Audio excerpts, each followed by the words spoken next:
Sherlock Holmes story Copper Beeches അവസാന ഭാഗം. ജീവനുണ്ടായിരുന്നുവെങ്കിലും അയാളുടെ ശരീരം കൊത്തിയരിയപ്പെട്ടതുപോലെ മുറിവേറ്റിരുന്നു. സ്വീകരണ മുറിയിലെ സോഫയിൽ അയാളെ കിടത്തി. എന്നിട്ട് വിവരം അയാളുടെ ഭാര്യയെ അറിയിക്കാൻ ടോളറെ അയച്ചു. റൂക്കാസിലിൻ്റെ വേദന മാറ്റുവാൻ എനിക്കാവുന്നത്ര ഞാൻ ചെയ്തു. ഞങ്ങളെല്ലാവരും അയാളെ ചുഴന്നു നിൽക്കുമ്പോൾ പൊക്കമുള്ള ഒരു സ്ത്രീ മുറിയിലേക്ക് കടന്നു വന്നു. മിസ്സിസ് ടോളറാണ്, മിസ് ഹണ്ടർ പറഞ്ഞു. അതെ മിസ്, നിങ്ങളുടെ അടുത്തേക്ക് വരുന്നതിന് മുമ്പ് റൂക്കാസിൽ എന്നെ തുറന്നുവിട്ടു. നിങ്ങളുടെ ഉദ്ദേശം എന്നെ അറിയിക്കാഞ്ഞത് കഷ്ടമായിപ്പോയി മിസ് ഹണ്ടർ. നിങ്ങൾ വെറുതെ ബുദ്ധിമുട്ടേണ്ടിയിരുന്നില്ല, ഞാൻ പറയുമായിരുന്നു. ഹാ, ഈ കാര്യം മറ്റാരെക്കാളും അധികം മിസ്സിസ് ടോളറിന് അറിയാമെന്ന് വ്യക്തമാണ്.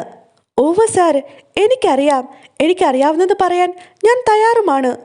മിസ്സിസ് ഡോളർ, ദയവായി ഇവിടെ ഇരിക്കൂ, എന്നിട്ട് കാര്യങ്ങൾ പറയൂ. പല കാര്യങ്ങളെക്കുറിച്ചും ഞാൻ ഇപ്പോഴും ഇരുട്ടിലാണ് എന്ന് ഞാൻ തുറന്ന് സമ്മതിക്കാം, ഹോംസ് പറഞ്ഞു. ഇപ്പോൾ തന്നെ ഞാനത് വ്യക്തമാക്കാം, അവർ പറഞ്ഞു. ആ അറയിൽ നിന്നും പുറത്തു കടക്കാൻ കഴിഞ്ഞിരുന്നുവെങ്കിൽ നേരത്തെ ഞാൻ പറയുമായിരുന്നു. ഈ സംഭവത്തെക്കുറിച്ച് പോലീസും കോടതിയുമൊക്കെ വരുമെങ്കിൽ ഞാൻ നിങ്ങളുടെ സുഹൃത്തായി നിന്നതാണ് എന്ന് ഓർക്കണം. ഞാൻ മിസ് ആലീസിൻ്റെയും സുഹൃത്തായിരുന്നു. അവളുടെ അച്ഛൻ വീണ്ടും വിവാഹം കഴിച്ചതിൽ പിന്നെ മിസ് ആലീസ് വീട്ടിൽ സന്തുഷ്ടയായിരുന്നില്ല. അവൾ അവഗണിക്കപ്പെട്ടു. ഒന്നിലും അവളുടെ അഭിപ്രായം ആരാഞ്ഞിരുന്നില്ല. എന്നാൽ ഒരു സുഹൃത്തിൻ്റെ വീട്ടിൽ വെച്ച് മിസ്റ്റർ ഫൗളറെ കാണുന്നതുവരെ ഒരു പ്രശ്നവും ഉണ്ടായിരുന്നില്ല. പിന്നീടാണ് അവർ തമ്മിൽ സുഹൃത്തുക്കളാവുകയും സ്നേഹത്തിലാവുകയും വിവാഹം കഴിക്കാൻ തീരുമാനിക്കുകയും ചെയ്തത്. ഓസ്യത്തനുസരിച്ച് മിസ് ആലീസിന് അവളുടേതായ അവകാശങ്ങളുണ്ടായിരുന്നു എന്നെനിക്കറിയാം. പക്ഷേ അവൾ ക്ഷമാശീലയും ശാന്തയുമായിരുന്നു. അവകാശങ്ങളെക്കുറിച്ച് അവൾ ഒരു വാക്കും പറഞ്ഞില്ല. എല്ലാം റൂക്കാസിലിന് വിട്ടുകൊടുത്തു. അവളുമായുള്ള കാര്യത്തിൽ താൻ സുരക്ഷിതനാണെന്ന് അയാൾക്ക് അറിയാമായിരുന്നു. നിയമപ്രകാരം എല്ലാം അവകാശപ്പെടുന്ന ഒരു ഭർത്താവ് മുന്നോട്ട് വരാൻ സാധ്യതയുണ്ടെന്ന് വന്നപ്പോൾ അത് അവസാനിപ്പിക്കേണ്ട സമയമായി എന്നവളുടെ അച്ഛൻ കരുതി. വിവാഹിതയായാലും ഇല്ലെങ്കിലും അവളുടെ സ്വത്ത് അയാൾക്ക് ഉപയോഗപ്പെടുത്താം എന്നൊരു കടലാസിൽ അവൾ ഒപ്പിടണമെന്ന് അയാൾ ആവശ്യപ്പെട്ടു.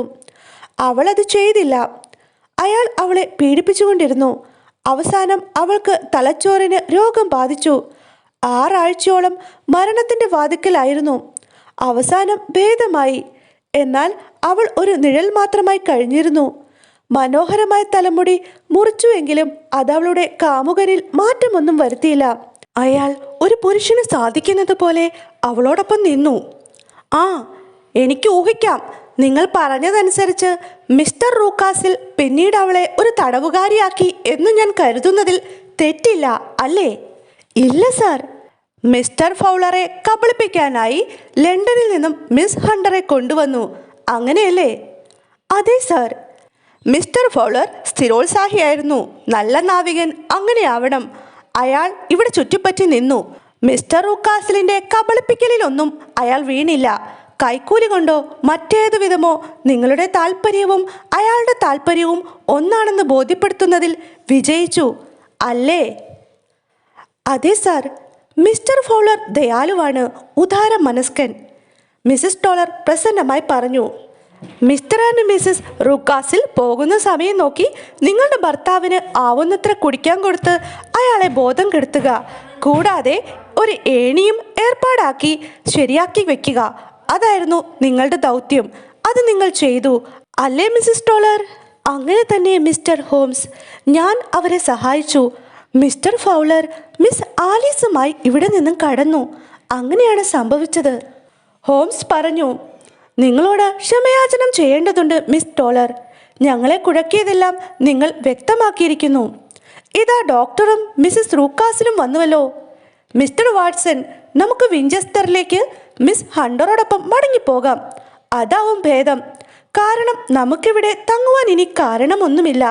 വാതിക്കൽ കോപ്പർ ബീച്ചസ് മരങ്ങളോട് കൂടിയ ഭാഗ്യം കെട്ട ആ വീടിനെ ചുഴന്നുള്ള ദുരൂഹത അങ്ങനെ പരിഹരിക്കപ്പെട്ടു. മിസ്റ്റർ റൂക്കാസിൽ രക്ഷപ്പെട്ടു. എന്നാൽ അയാൾ ആകെ തളർന്നിരുന്നു. സ്നേഹാമയിയായ ഭാര്യയുടെ ശുശ്രൂഷ കൊണ്ട് മാത്രം ജീവിച്ചു. ഇപ്പോഴും പഴയ ഭൃത്യർ തന്നെയാണ് അവരോടൊപ്പം താമസിക്കുന്നത്. റൂക്കാസിലിന്റെ ഭൂതകാല ജീവിതത്തെപ്പറ്റി അത്രയേറെ അറിയാവുന്നതുകൊണ്ട് അവരോട് വേർപിരിയുക അയാൾക്ക് ബുദ്ധിമുട്ടായി തോന്നുന്നു. ഓടിപ്പോയതിന്റെ പിറ്റേ ദിവസം മിസ്റ്റർ ഫൗളറും മിസ് ആലീസും നിയമാനുസൃതം വിവാഹിതരായി. അയാൾ മൗറീഷ്യസ് ദ്വീപിൽ ഇപ്പോഴും സർക്കാർ ഉദ്യോഗത്തിലാണ്. മിസ് വയലറ്റ് ഹണ്ടറെ സംബന്ധിച്ച് എൻ്റെ സുഹൃത്ത് കൂടുതൽ താല്പര്യമൊന്നും കാണിച്ചില്ല. എനിക്കതിൽ നിരാശയുണ്ട്. വാത്സലിലെ ഒരു സ്വകാര്യ വിദ്യാലയത്തിന്റെ മേധാവിയാണ് ഇപ്പോൾ അവർ. അവിടെ അവൾ ഗണ്യമായ വിജയം വരിച്ചിട്ടുണ്ട് എന്ന് ഞാൻ വിശ്വസിക്കുന്നു.